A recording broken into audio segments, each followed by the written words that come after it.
तो आज हम लोग ग्रेविटेशन के चौथे लेक्चर में फिर से आपका स्वागत करते हैं। तो आज का जो हमारा लेक्चर है वो क्लास 9 ग्रेविटेशन में नया टॉपिक जो है एक्सीलरेशन ड्यू टू ग्रेविटी।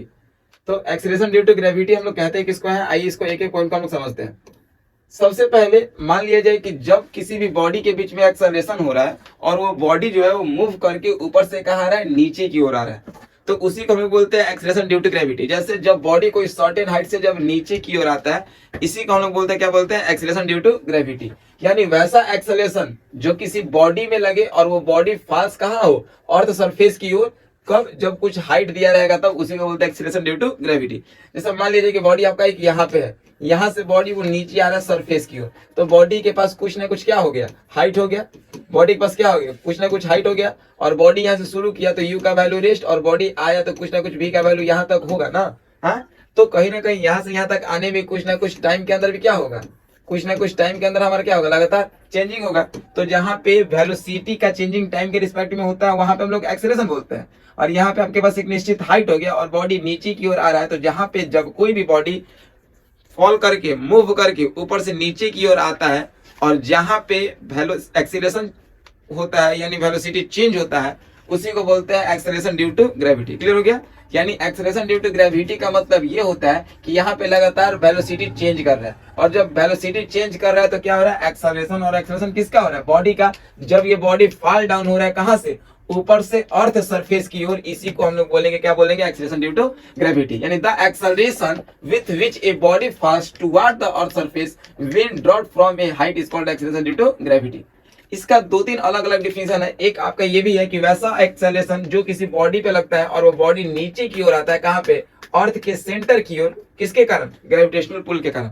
अगर ये नीचे आ रहा है तो यहाँ पे एक्सेलरेशन ड्यू टू ग्रेविटी लग रहा है, एक्सेलरेशन ड्यू टू ग्रेविटी लग रहा है। और जब अर्थ अपनी ओर किसी चीज को खींचता है तो उसको हम लोग एक स्पेशल नाम से जानते हैं, जिसको क्या बोलते हैं, ग्रेविटेशनल पुल। क्लियर हो गया। जब कोई भी चीज बॉडी को जब अर्थ अपनी ओर खींचता है तो उसको एक नया नाम से जानते हैं, उसको क्या बोलते हैं, ग्रेविटेशनल पुल।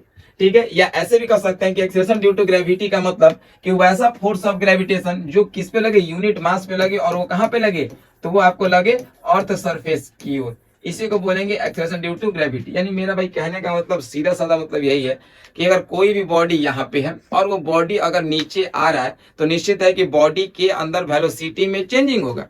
जब भाई बॉडी के अंदर वेलोसिटी में चेंजिंग होगा तो वो किसके रिस्पेक्ट में होगा, टाइम के रिस्पेक्ट में होगा। तो जब बॉडी के अंदर वेलोसिटी में चेंजिंग टाइम के रिस्पेक्ट में होता है उसी को बोलते हैं एक्सेलरेशन। और जब एक्सेलरेशन सर्टेन हाइट से आए और वो नीचे सरफेस पे जाए तो सर्टेन हाइट से कहां की ओर जा रहा है, सरफेस की ओर, तो यहाँ पे एक्सीलरेशन हो रहा है। और एक्सेलरेशन किसके कारण हो रहा है, ग्रेविटी के कारण। क्यों, क्योंकि बॉडी जो है वो अर्थ सरफेस की ओर आ रहा है। तो बस एक्सेलरेशन ड्यू टू ग्रेविटी का कहानी आपको यही पता करना है।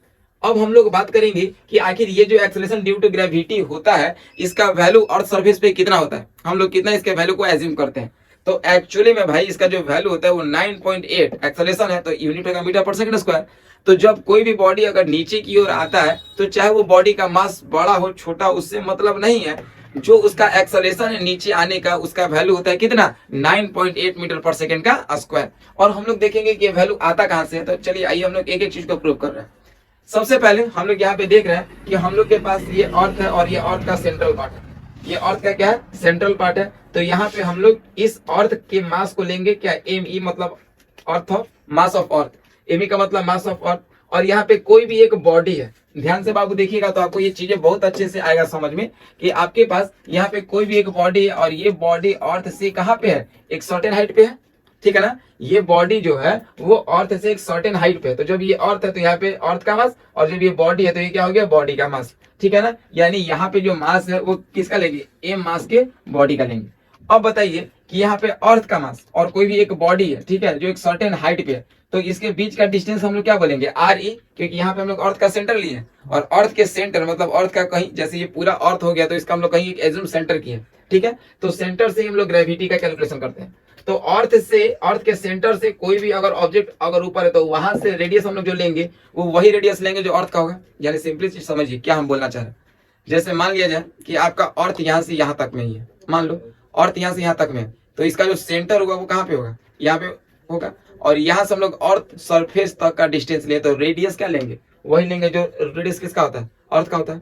आया समझ में? क्या बोलना चाह रहे हैं कि मान लो कि आपका अर्थ है और ये अर्थ का सेंट्रल पार्ट है, तो सेंट्रल पार्ट पे ही ग्रेविटी का कैलकुलेशन करते हैं। तो कोई भी बॉडी अगर सरफेस पे है तो यहाँ से यहाँ तक का डिस्टेंस को क्या कहेंगे, आर ई, रेडियस ऑफ अर्थ, और ये अर्थ है तो यहाँ पे हम लोग क्या लेंगे, मास लेंगे अर्थ का, और ये अर्थ के सरफेस पे बॉडी है तो ये मास लेंगे किसका, सरफेस का लेंगे, और यहाँ से एक निश्चित तक बॉडी में क्या हो गया, हाइट हो गया। तो बताइए जरा सोच के यहाँ पे कि जब ये हाइट हो गया तो ये बॉडी अगर कोई भी यहाँ से अगर नीचे की ओर मूव कर रहा है तो कहीं ना कहीं बॉडी क्या लगा रहा है, एक फोर्स, और फोर्स का फॉर्मूला होता है मास इंटू एक्सेलरेशन। ठीक है, तो ये मास का मास दे दो और एक्सेलरेशन का मतलब क्या, बॉडी नीचे की ओर आ रहा है तो फोर्स का फॉर्मूला एम ही नहीं होगा, क्या होगा, एम जी। बोलो यहाँ तक कोई दिक्कत किसी को, यहाँ तक किसी कोई दिक्कत है नहीं ना? हमने बहुत अच्छे से आपको तोड़ के बताने का प्रयास किया कि ये पूरा अगर अर्थ है, ठीक है, तो अर्थ का जो सेंटर पॉइंट है वहां पे ग्रेविटी का कैलकुलेशन होता है, और सेंटर से अर्थ के किसी भी सरफेस वहां तक का जो रेडियस होगा वो क्या हो गया, रेडियस ऑफ अर्थ, और अर्थ के सरफेस पे कहीं एक जगह क्या है, कोई भी एक बॉडी है तो उसका मास ले लिए एम, दोनों के बीच का रेडियस, और जब ये बॉडी नीचे की ओर आ रहा है तो फोर्स लगेगा, फोर्स इक्वल टू एम है। उसी को ए का मतलब नीचे की ओर आ रहा है तो यहाँ पे ग्रेविटी लगेगा ना, क्योंकि ग्रेविटी अर्थ के सेंटर की ओर जाता है, तो ए को हम लोग चेंज कर दिए जी से। अब यहीं से हम लोग कैलकुलेशन करेंगे, जरा सोच के हमको बताइएगा कि फॉर्मूला आप जानते हो ग्रेविटेशनल फोर्स का, F equal to G constant m1 m2। तो ए को मास लेंगे किसका, अर्थ का, और ए को मास लेंगे किसका, अर्थ, सरफेस पे जो बॉडी है उसका, कोई नहीं, ठीक है, ठीक है। तो एक लेंगे हम लोग किसका, मास लेंगे अर्थ का, और एक लेंगे किसका, जो इस सरफेस पे मास है उसका, और बटा में डिस्टेंस लेंगे किसका, रेडियस ऑफ अर्थ। सबको ये क्लियर हो रहा है ना कि ये अर्थ के कहां पे है, ये सेंटर में, ठीक है। तो अब बताइए ग्रेविटेशनल फोर्स का फॉर्मूला क्या लगेगा, F equal to G constant m1 m2, एक अर्थ का मास एक बॉडी का मास, अब बटा में डिस्टेंस किसका, अर्थ का, रेडियस इसका स्क्वायर, ठीक है। अच्छा, अब जब नीचे आपका फोर्स लग रहा है और ये बॉडी नीचे की ओर जा रहा है तो यहाँ पे हम फोर्स इक्वल टू फॉर्मूला क्या प्लेस करेंगे, एम ए, और force equal to M A का मतलब क्या, ए का मतलब एक्सेलरेशन ड्यू टू ग्रेविटी, क्योंकि सेंटर पे जो एक्सीलरेशन है वो ग्रेविटी की तरह एक्ट करता है, ठीक है। तो the attractive force which the earth exert on the object, यानी अर्थ जो है वो एक ऐसा अट्रैक्टिव छोड़ रहा है तो ये नीचे आ रहा है, इसका मतलब अर्थ जो है वो कहीं ना कहीं एक अट्रैक्टिव फोर्स एक्सर्ट कर रहा है, ठीक है। तो जो अट्रैक्टिव फोर्स वो एक्सर्ट कर रहा है उसी को हम लोग बोलते हैं वेट। बाबू ध्यान से समझना, यानी अगर कोई पूछेगा आपसे कि फोर्स और वेट एक ही है तो बोलना जी ना, फोर्स का फॉर्मूला होता है मास इंटू एक्सेलरेशन, और वेट का फॉर्मूला होता है मास इंटू ग्रेविटी। यानी ये किसी भी बॉडी के लिए फोर्स आपका, जैसे हम यहाँ पे एक बॉडी है मूव कर रहा है ऐसे की ओर, ठीक है, मूव कर रहा है आगे, मूव कर रहा है पीछे, इसका मतलब कि एक्सेलरेशन जो है वो लीनियर है। लेकिन यहाँ पे जो बॉडी है वो कहाँ आ रहा है, नीचे। तो जहां पे बॉडी नीचे आता है एक्सेलरेशन ग्रेविटी में चेंज होता है, वहां पे कभी फोर्स नहीं प्रयोग करेंगे, वहां पे प्रयोग करेंगे वेट, ठीक है ना। तो ये दो केस आप याद रखना। तो यहाँ पे फोर्स लगेगा कि वेट लगेगा, वेट लगेगा, क्योंकि इसका भी यूनिट न्यूटन, इसका भी यूनिट न्यूटन होगा। तो चलो भाई, हम यहाँ पे क्या बताएं कि जो अट्रैक्टिव फोर्स अर्थ के द्वारा एक्सर्ट हो रहा है, बॉडी नीचे की ओर आ रहा है, वो क्या एक्सर्ट कर रहा है, वेट, और weight is a type of क्या, फोर्स। तो फॉर्मूला एम ए की एम जी होगा। तो जैसे ये एम जी हो तो इसको इक्वेशन 1 मान लो और इसको इक्वेशन क्या मान लो 2। जब दोनों को मिलाओगे तो ये दोनों इक्वल, तो इसका वैल्यू हम लोग यहाँ पे लिख सकते हैं बाबू। तो यहाँ पे M G equal to G M E M by R E का स्क्वायर। तो एगो एम से एगो एम मर गया। तो फॉर्मूला क्या बना कि जब आपको एक्सीलरेशन ड्यू टू ग्रेविटी का वैल्यू निकालना होगा तो यूनिवर्सल ऑफ ग्रेविटेशनल कांस्टेंट लोगे, अर्थ का मास लोगे, और रेडियस जो अर्थ का लोगे उसका स्क्वायर ले लोगे। आइए अब इसको एक एक चीज आप ध्यान से देखोगे, आपको क्लियर होता हुआ दिखाई देगा। ये जो 2 पॉइंट बताने जा रहे हैं बहुत इंपॉर्टेंट है, थोड़ा सा देख लो क्या लिखा है। द इक्वेशन थर्ड, आपने जो इक्वेशन थर्ड को गेटअप किया, आपने जो इक्वेशन थर्ड को गेटअप किया भाई मेरे, वो इक्वेशन ये जो थर्ड आपको देखने को मिल रहा है, इसमें स्मॉल जी का जो वैल्यू है, ग्रेविटी का जो वैल्यू है, वो डिपेंड मास पे नहीं करेगा। यानी जो ग्रेविटी है, acceleration due to gravity small g, वो मास पे डिपेंड नहीं करेगा। आप ये मत सोचना कि दो ठो अलग अलग बॉडी लिए एक का मास बहुत ज्यादा, एक का मास बहुत कम, तो एक्सेलरेशन ड्यू टू ग्रेविटी प्रभाव पड़ेगा, ऐसा बिल्कुल नहीं होता। इसीलिए इस पॉइंट को हम यहाँ पे लिख दिया कि स्मॉल जी का वैल्यू जो है वो डिपेंड आपको किसी भी मास पे नहीं करता है। अगर किसी भी बॉडी का मास डिफरेंट हो, ठीक है, तो वो आपको सेम एक्सेलरेशन से आएगा। एक मास ज्यादा हो और एक मास कम हो तो ये भी आपको 9.8 मीटर पर सेकेंड स्क्वायर के स्पीड से ही आएगा, ठीक है, सॉरी एक्सेलरेशन से। और ये अगर ऑब्जेक्ट छोटा है, मास छोटा है, तो इसका भी एक्सेलरेशन 9.8 मीटर पर सेकंड स्क्वायर से आएगा। तो यहाँ से कोई एमसीक्यू निकाल लेना, ठीक है, कि अगर आपके बॉडी का मास ज्यादा हो या आपके बॉडी का मास कम हो, एक्सेलरेशन पे प्रभाव नहीं पड़ता है, एक्सेलरेशन ड्यू टू ग्रेविटी पे प्रभाव नहीं पड़ता है। वो भी आपको 9.8 मीटर पर सेकंड स्क्वायर से नीचे आएगा, और ये भी आपका 9.8 मीटर पर सेकंड स्क्वायर से नीचे आएगा, ठीक है। सेकंड पॉइंट यहाँ पे क्या दिया गया है, both capital G and M E. Capital G का मतलब क्या, यूनिवर्सल ऑफ ग्रेविटेशनल कांस्टेंट हो गया, और ई एम ई का मतलब क्या, अर्थ का मास, तो अर्थ का मास तो कभी चेंज नहीं करेगा, कैपिटल जी का वैल्यू चेंज नहीं करेगा, तो ये जो दोनों है वो कांस्टेंट है। एंड आर ई, ठीक है, capital G universal of gravitational constant, M E earth का mass, R E radius of earth, तो ये तीनों कांस्टेंट टर्म है। तो कांस्टेंट टर्म जो है वो आपको चेंज नहीं करता है, यानी वो प्लेस टू प्लेस वेरी आपको नहीं करता है, ठीक है। और इसके बीच में अच्छा आप जरा सोच के बताओ कि कोई भी ऑब्जेक्ट जो है वो बहुत दूर है कि नजदीक है, क्योंकि हम लोग अर्थ के सेंटर पे बात कर रहे हैं। तो हम लोग जैसे ही अर्थ ये अर्थ हो गया, देखो ये अर्थ हो गया और अर्थ का ये सेंटर है, तो मेन ये अर्थ का क्या हो गया, सरफेस। तो हम लोग कहाँ पे है, सरफेस पे है ना, तो सरफेस से थोड़ा सा भी ऊपर जाएंगे तो थोड़ा सा वेरिएशन हो रहा है, मतलब यहां से अगर हम लोग ऊंचा जाएंगे तो हम लोग कहेंगे कि बहुत चेंजिंग हो रहा है, लेकिन हम लोग तो अर्थ ही के ना पास है, तो यहाँ पे वेरिएशन क्या हो रहा है, बहुत कम। जैसे मेरा कहने का मतलब ये है कि अगर ये अर्थ हो गया तो हम लोग सेंटर पे, तो हम लोग को सेंटर से मतलब है कि सरफेस से मतलब है, सरफेस से मतलब है, तो हम लोग सरफेस से अगर देखेंगे तो चेंजिंग हम लोग को ये पता नहीं चल पाएगा, क्योंकि हम लोग को अर्थ का सेंटर ही पता नहीं। तो यहाँ पे मानिएगा कि जो वैल्यू होता है वो बहुत छोटा होता है, इसीलिए हम लोग हाइट को लगभग नेग्लेक्ट करके लेके चलते हैं, या कह सकते हैं कि इसमें बहुत कम चेंजिंग होता है, वेरिएशन बहुत कम होता है। आइए फॉर्मूला निकालिए बाबू। फॉर्मूला आपको बताएं कि स्मॉल जी का अगर वैल्यू निकालना होगा तो आपको दोनों को मिला के फॉर्मूला एक बार, small G equal to capital G M E by R E का स्क्वायर। कैपिटल जी का वैल्यू आपको पता है 6.67 10 का पावर -11 न्यूटन मीटर का स्क्वायर पर केजी का स्क्वायर। एम ई का मतलब अर्थ का मास और आर ई का मतलब radius of earth. Value put करो, तो जब वैल्यू पुट करके आप जब इसको सॉल्व करोगे तो आंसर अप्रोक्सीमेट 9.8 मीटर पर सेकंड स्क्वायर आपका आएगा। यानी याद रखना कि एक्सीलरेशन ड्यू टू ग्रेविटी का जो वैल्यू होता है वो आपका कितना निकल के सामने आता है, 9.8 मीटर पर सेकंड स्क्वायर। यानी एक्सीलरेशन ड्यू टू ग्रेविटी का वैल्यू जो होगा वो 9.8 मीटर पर सेकंड स्क्वायर के बराबर होगा, ये आपको याद रखना होगा, ठीक है। अब एक चीज को यहाँ पे समझो, एक्सेलरेशन ड्यू टू ग्रेविटी, कोई भी बॉडी जब सर्टेन हाइट पे है फॉल डाउन नीचे की ओर करेगा तो अर्थ जो है वो अपने सेंटर पे किसी भी ऑब्जेक्ट को अट्रैक्ट करने का कोशिश करता है, तो वहां पे वो ग्रेविटेशनल पुल लगाएगा जिसके चलते बॉडी नीचे की ओर आता है, इसी को बोलते हैं acceleration due to gravity. Value होता है 9.8 मीटर पर सेकंड स्क्वायर, ठीक है। ये आपको एनिया याद रखना होगा। अब यहाँ पे थोड़ा सा आपको समझना होगा एक दो बातों को, कि हम लोग कभी भी अगर एक्सेलरेशन ड्यू टू ग्रेविटी की बात करते हैं तो अर्थ से नहीं नापते, कहां से नापते हैं, अर्थ के सेंटर से, अर्थ पे प्रेजेंट कोई ऑब्जेक्ट, ठीक है। Motion under gravity free fall, ठीक है। फ्री फॉल का मतलब क्या है कि मान लीजिए कि अगर किसी ऑब्जेक्ट को वैसे ढकेल रहे हैं तो हम कुछ फोर्स लगा रहे हैं ना, हाँ कुछ तो फोर्स लगा रहे हैं, कुछ तो उसके पास स्पीड है, लेकिन पहले बोल दे कि बॉडी रेस्ट में है और जब इसको हम छोड़ रहे हैं तो इस बॉडी में हम कोई एक्स्ट्रा फोर्स नहीं लगा रहा है। अगर ये बॉडी रेस्ट में है और जब हम इसको हम छोड़ रहे हैं तो इसमें कोई एक्स्ट्रा फोर्स नहीं लगा रहा है, तो जब किसी बॉडी पे कोई एक्स्ट्रा फोर्स नहीं लगे और वो बॉडी अपने आप नीचे आना शुरू कर जाए और ग्रेविटी के कारण वो नीचे तक आ जाए, सरफेस तक आ जाए, इसी को हम लोग बोलते हैं फ्री फॉल। क्या बोलते हैं, फ्री फॉल। फ्री फॉल किसको बोलेंगे, object in motion slowly under the influence of gravity are said to be in free fall. The words free fall brings the mind drop object that are moving downward in the influence of gravity in the absence of resistance. जब भी कोई object अगर नीचे गिरता है तो वहां पे एक कंडीशन आता है जिसको बोलते हैं ऑस्टेरिक हिंड्रेंस। यानी आपको बताएं कि अगर कोई भी ऑब्जेक्ट अगर जैसे जैसे नीचे आ रहा है तो मास उसका चेंज कर रहा है, तो ग्रेविटी जो होगा उसका वैल्यू चेंज नहीं होगा। इस बॉडी पे भी 9.8 मीटर पर सेकंड स्क्वायर और इस बॉडी पे भी वही लगेगा 9.8 मीटर पर सेकंड स्क्वायर, ठीक है ना।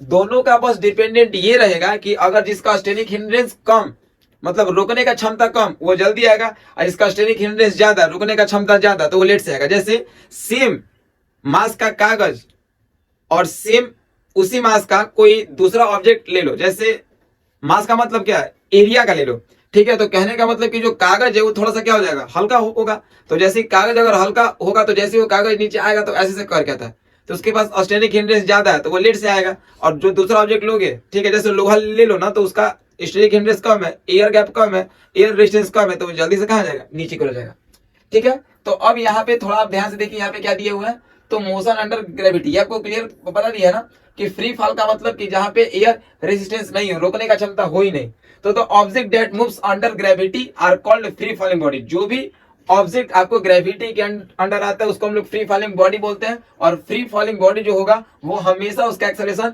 नीचे की ओर पॉजिटिव होता है 9.8 मीटर पर सेकंड स्क्वायर, ठीक है। ये does not matter whether the body is rising और फॉलिंग, ये डिपेंड नहीं करता है कि बॉडी गिर रहा है कि उठ रहा है, बस नीचे आ रहा है तो वैल्यू पॉजिटिव, ऊपर जा रहा है तो वैल्यू निगेटिव, ठीक है। अब हम लोग अपने कन्वीनियंस के अनुसार, यानी कैलकुलेशन को ज्यादा कॉम्प्लेक्स ना किया जाए, उसके लिए हम लोग स्मॉल जी का जो वैल्यू है वो 9.8 नहीं लेते हैं, ध्यान से देखिए क्या लेते हैं 10 मीटर पर सेकंड स्क्वायर यहाँ पे हम लोग लेके चलते हैं, ठीक है ना। चलिए आइए अब यहाँ पे देखिए मोशन का इक्वेशन आप लोग पढ़े हो, 3 पढ़े हो ना। पहला पढ़े v is equal to u plus a t, second पढ़े हो s equal to u t plus half a t का स्क्वायर, थर्ड पढ़े हो v square minus c square equal to 2as। तो इसी मोशन के तीनों इक्वेशन को हम लोग फिट कर रहे हैं किस पे, फ्री फॉलिंग बॉडी पे, ठीक है। अब देखिए यहाँ पे since vertical motion under gravity alone the linear motion with constant acceleration, आपको पता है कि जब कोई भी वेलोसिटी लीनियर में है स्ट्रेट लाइन पाथ पे तो उसका एक्सेलरेशन क्या होगा, कांस्टेंट होगा, ठीक है। Equation of motion are applicable to free falling body, ये जो हम लोग बात कर रहे हैं मोशन का इक्वेशन वो फ्री फॉलिंग बॉडी के लिए बात कर रहे हैं, या तो बॉडी नीचे की ओर आएगा या तो बॉडी अर्थ को छोड़ के दूर की जाएगा, ठीक है ना। जाते ऊपर देश पे मतलब अर्थ से क्या जा रहा है, बहुत दूर जा रहा है, तो वैल्यू निगेटिव जो अर्थ की ओर आता है तो वहां पे वैल्यू जी का पॉजिटिव। एक्सेलरेशन चेंज करेगा, ठीक है, ड्यू टू ग्रेविटी के द्वारा, डिस्प्लेसमेंट भी चेंज करेगा हाइट के द्वारा, क्योंकि सरफेस वो कहा जाता है, तो दो ही चीज चेंज करता है। तो जहां पे एक्सेलरेशन आएगा ए वहां पे हम लोग जी लिखेंगे, और जहां पे आपका डिस्टेंस है एस वहां पे हम लोग चेंज करके हाइट को लेंगे, ठीक है ना। तो एक्सेलरेशन को चेंज करेंगे जी से, डिस्प्लेसमेंट को चेंज करेंगे एच से। When a body thrown vertically upward, जब बॉडी आपका ऊपर की ओर जा रहा है मतलब अर्थ से ऊपर छोड़ के जा रहा है, तो जैसे छोड़ के जा रहा है तो एक्सेलरेशन भी निगेटिव और डिस्प्लेसमेंट यानी हाइट भी निगेटिव। क्या बोल रहे हैं, एक्सेलरेशन ड्यू टू ग्रेविटी, ठीक है, यानी ए को जी से और डिस्टेंस और डिस्प्लेसमेंट जहां पे एस को एच से। अगर अर्थ सरफेस से दूर जा रहा है तो जी और एच का वैल्यू निगेटिव, और सरफेस की ओर आ रहा है तो जी और एच का वैल्यू दोनों का पॉजिटिव। अब बताइए 3 इक्वेशन है, फर्स्ट इक्वेशन, सेकंड और third. General equation of motion आप लोग क्या जानते हो, v equal to v plus a t, second s equal to u t plus half T square, third v square equal to e square plus 2as।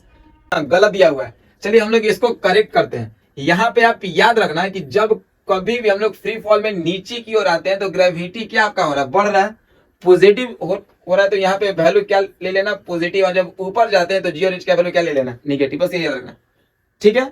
याद क्या आपको रखना है कि जहां पे फ्री फॉलिंग के द्वारा मोशन का इक्वेशन पूछेगा और फ्री फॉलिंग बॉडी नीचे की ओर आएगा तो जी और एच दोनों पॉजिटिव है, जब अर्थ सरफेस से ऊपर जाएंगे तो जी और एच का वैल्यू क्या होगा, दोनों निगेटिव, उल्टा हो जाएगा।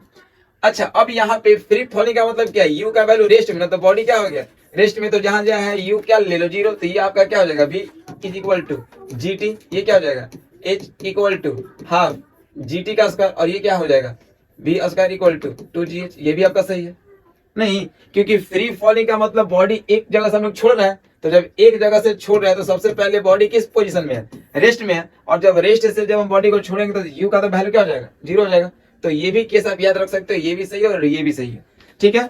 अब उसके बाद फ्री फॉलिंग के द्वारा अगर हम लोग मोशन का इक्वेशन बात करेंगे, लेकिन बॉडी जो है वर्टिकली डाउनवर्ड ना जाके बॉडी जो है वो क्या जा रहा है, वर्टिकली अपवर्ड जा रहा है, तो जब बॉडी वर्टिकली अपवर्ड जाएगा तो जी का वैल्यू क्या आपका हो जाएगा, निगेटिव हो जाएगा, ठीक है, और एच का वैल्यू क्या हो जाएगा आपका, निगेटिव हो जाएगा, ठीक है। तो अब यहाँ पे जब आप सॉल्व करोगे तो यहाँ पे क्या हो जाएगा बोलिए, तो यहाँ पे u क्या है आपका, u तो हर हाल में आपका रेस्ट में होगा, तो v is equal to minus G T हो जाएगा, h equal to half minus half G T का स्क्वायर, और v square equal to minus 2gh। यानी ये आपका फ्री फॉलिंग के द्वारा इक्वेशन ऑफ मोशन है, ये आपको हर हाल में याद रखना होगा, ठीक है। अगला जो हम लोग का टॉपिक आएगा the value of acceleration due to gravity, यानी at the surface of moon, यानी एक्सेलरेशन ड्यू टू ग्रेविटी का वैल्यू हम लोग मून पे बताएंगे, और फिर मून से अर्थ का कंक्लूजन हम लोग निकालेंगे, कैलकुलेशन करेंगे, तो वहां पे देखेंगे कि जो रेशियो आता है वो 1/6 का आता है। तो इसको हम लोग करते हैं कल के क्लास में। आज के लिए इतना ही, ओके बाय, टेक केयर।